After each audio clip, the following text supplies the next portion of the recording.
Maniratnam is a superstar in Indian film industry and all over the world.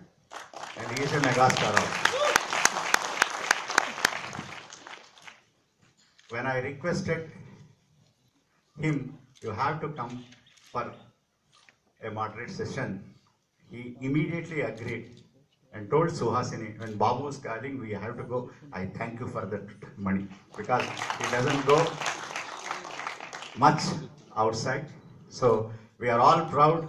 He is from Sandalwood. He is the product of Sandalwood, because the first film he did it, and we would like to make him another Kannada film, which I will produce. Let him direct.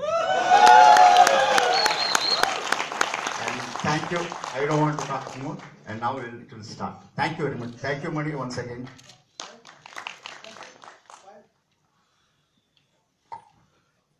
Thank you all for coming. I just want to thank you, sir, for being here with us. I just want to introduce our moderator today, Ira Bhaskar, who has come from Delhi to be with us. Ira is a professor of cinema studies at the School of Arts and Aesthetics at Jawaharlal Nehru University, New Delhi. And she is the author of, she's co-authored Islamic Cultures of Bombay Cinema, and currently completing a co-edited volume of essays, Bollywood's Islamic Cinema. She has been a visiting faculty at several institutions for film and media in India and abroad, including University of Pavia, Italy, Columbia University, New York, and York University, Canada. Thank you, Ira. Please take it. Thank you, Payal. I'd like to begin by thanking Mr. Rajendra Singh Babu, Chairman of the Chalchitra Academy, and Mr. Shankar Mohan, consultant to this 8th edition of the Bangalore International Film Festival.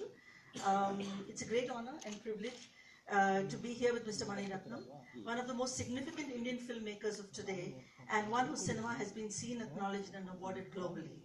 Beginning with Pallavi Anupallavi in 1983, Maniratnam has had a glorious career, making films for over 32 years, and every year or every other year, we have a new film from him.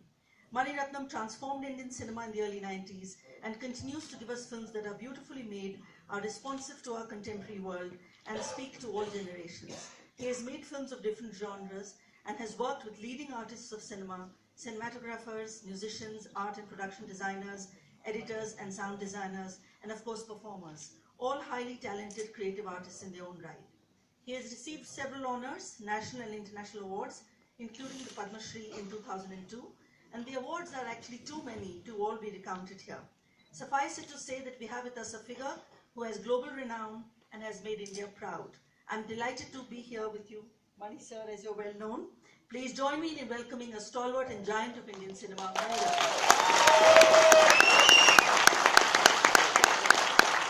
So the format of this discussion is going to be that I'll begin by asking a few questions, one or two, and then we like to have it like a conversation so that all of you have a chance to also ask questions. So after a few initial questions, I'll open the house and you can put up your hands and use a mic and ask Mani the questions that you want. So I'm from North India, so my whole association with your cinema has been very different from your audiences here in the South. Unfortunately, in the 80s and in the 90s, South Indian films were not released in the North, and we missed out an opportunity to see your early work. I would love to see Pallavi Anupallavi, which I still haven't seen, and MANIRATNAM, which I still haven't seen. The first early film that I saw was an Icon, the Hindi version, but that was much after the, after seeing the volcanic eruption that Roja was for all of us. So after that, I began to say, who is this filmmaker? We need to follow his work. What is his early stuff? And I remember it took ages in the 90s to get a DVD of Icon, which wasn't available at all. But your audiences here in the South, of course, have known your early career. So if you'd like to say anything about that early period, and I'm particularly interested in Icon, of that early moment. I've seen only the Hindi version. And because I'd already seen Roja, I was prepared for Icon in some ways, though it's earlier than Roja. And what really sort of struck me, I mean, there've been gangster films after that and so on. What really struck me as really unusual about Icon was not just the, of course, storyline and all of that, and the characterization, wonderful performance by Kamal Hassan and all of that. It was the realization of the whole project. It was the way in which the production design had been put together. It was the way in which a commercial mainstream form actually was realized on screen in a sort of conveying a sense of reality and of realism. And I know it wasn't shot, all of it wasn't shot in Bombay. You created the sets in the south, but it captured Bombay, it captured Dharavi, it captured those areas. So if you could tell us something about Nayakan, and maybe the audience here can later ask you something about an earlier film they like. I know that Bharadwaj Rangan has said that the early films were made for Tamilians. They were like Tamil cinema made for young Tamil boys like him, growing up with your cinema. But if you could say something about Nayakan.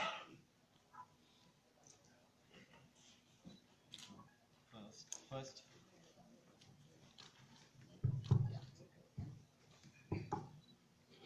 First, I want to apologize for being late.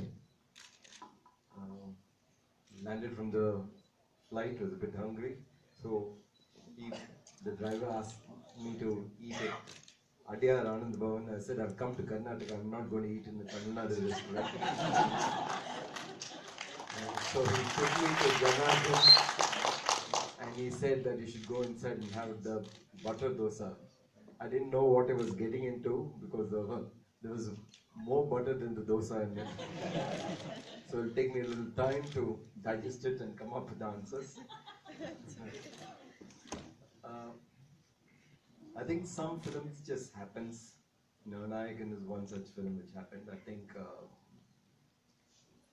it was lucky that I had a set of fantastic artists and technicians, young technicians who were all hungry to do. We were very clear that we were making a mainstream cinema, but I always felt that it is possible to do mainstream cinema with sensibility. And there have been several, forerunners for us, in terms of detailing, in terms of getting it believable and authentic. I think Shyam Benegal has been a big influence on all commercial filmmakers, I think, in India in that time. Sure. And earlier, of course, Mr. Ray and and in Tamil, Balachandran, who have told you that you can tell interesting dramas but still keep it realistic. So my grounding really has been that. And when you had an opportunity to make a film which involved a certain amount of period, certain amount of ambience and atmosphere to be created, it was a luxury. It was a pleasure because it gave us a visual style. It helped us to create certain amount of believable, ambience around. And yes, it was shot predominantly in Chennai. Not for anything else, but sheer economics. Yes. It just made sense to shoot it there. We actually shot in Bombay for maybe 3 days at the most. So that's what it was. Something interesting happening there. I think they all want to get in, probably. They're missing this opportunity.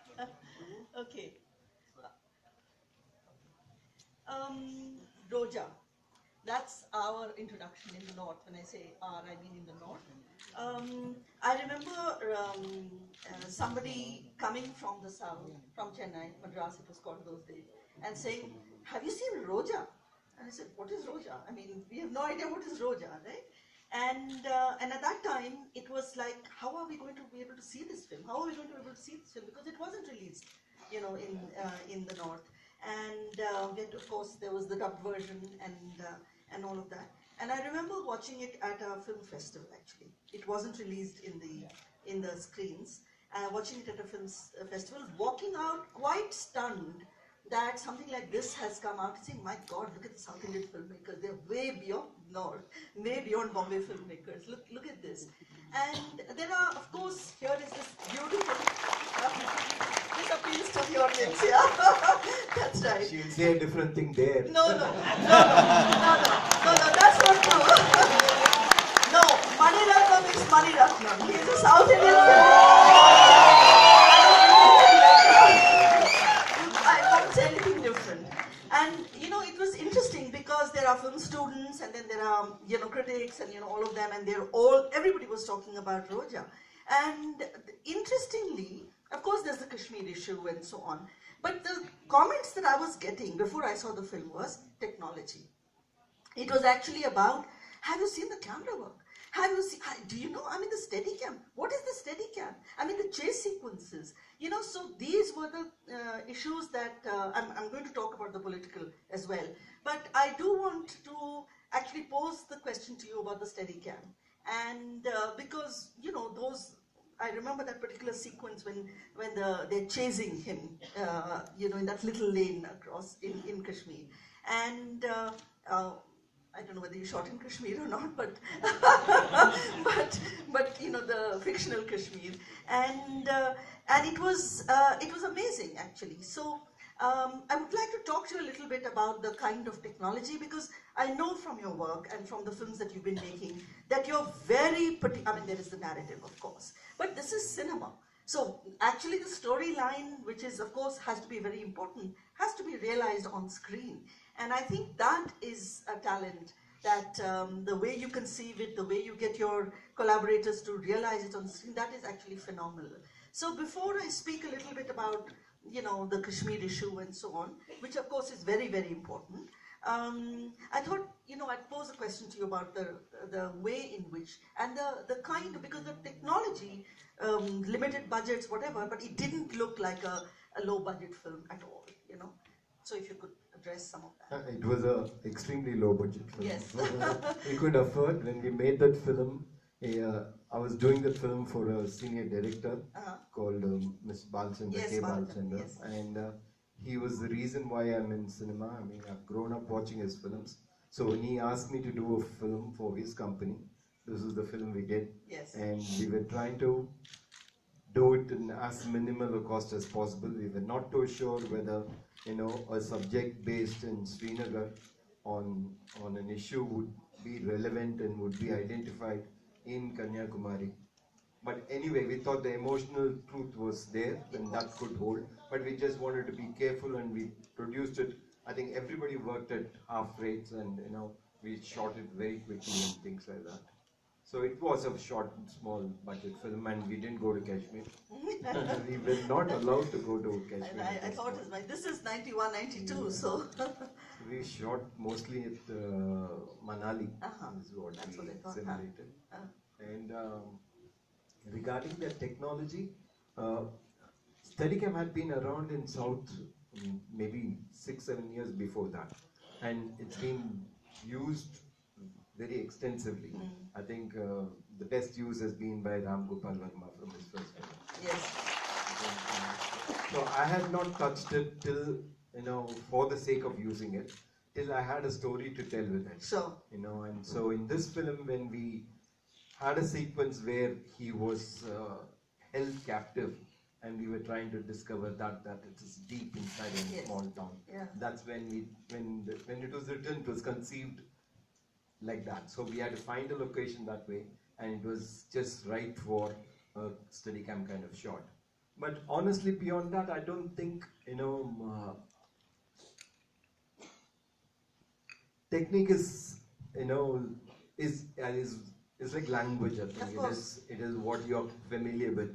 I think it is language. Good language is acceptable and is appreciated. But what you say is 100 times more important than how you say it. You know. So for me, it's like handwriting. I mean, I like it this way. So I've taken effort, and the group of people whom I work with are all, you know, on similar wavelengths. We try to do that. That is more. But what we say to all of us is very, very important. And given that this is what you're saying, we try to say it as well as we can. You know, I mean, cinema is a language, and if it can be used beautifully, you know, it kind of generates the next bunch of filmmakers to make it much more artistic. I think it's a blend of, you know, tremendous blend of a visual art and with other mediums of art. You know, so to large extent, you know, if you have a kind of a passion for it, if you like good art in any form, whether it's music, whether it is, you know, whether it's Shakespeare, and then it'll not automatically come into your film. It'll find a way of being a part of your film. which it did actually. You know, it was wonderful. You know, Roja is a film that's really important in the way in which the transformation of the representation of Kashmir has taken place in Indian cinema. It was the first film. So in that sense, it's a historic film. Before that, you remember Kashmir as the Kashmir Ki Kali kind of songs, Shami Kapoor songs, and it was the space of romance and eros and so on. Your film draws on that imagery. I remember the Hindi version, of course, Ye Haseen Waadiyan, for instance, and it shot evoking, you know, the memory of this beautiful land, which is in many ways the place of eros. You know, all the honeymoons in the early films. So you have that. You draw on that memory of Kashmir, and then it transforms. And I think the technique that you were using, which was new actually at that time in Bombay cinema, certainly it was.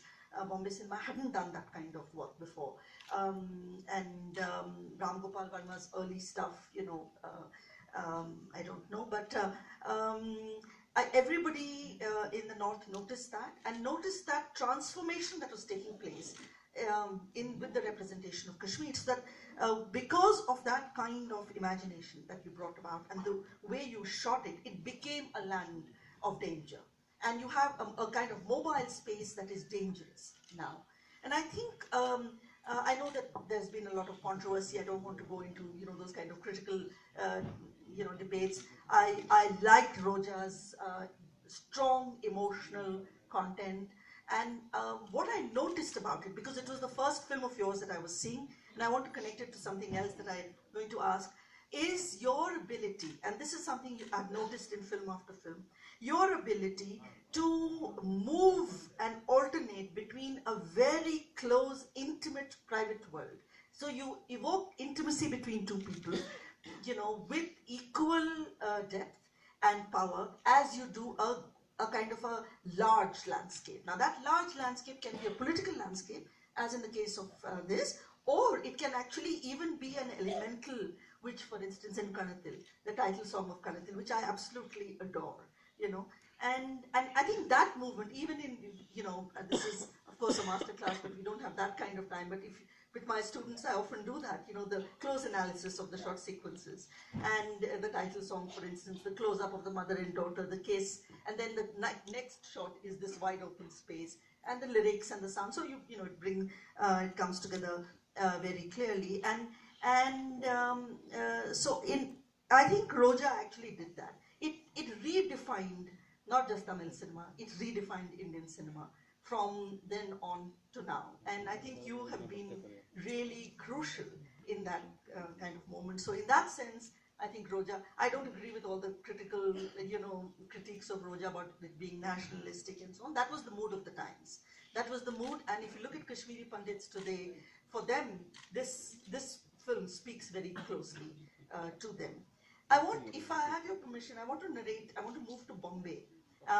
Question, Sorry? we want money, sir. We want money, sir. I'm going to, can I narrate this question, because I want him to speak about that. Okay. Of the moderator. So do you want a question on Roja, because I'm going to move to Bombay?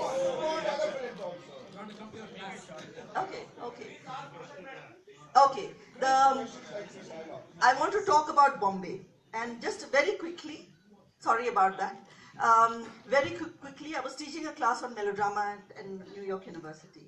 Because it was Western in Hollywood, they all knew, and it was a class of foreigners, for white students predominantly at this university. And I thought, since I am an Indian, and I must bring Indian melodrama into the conversation.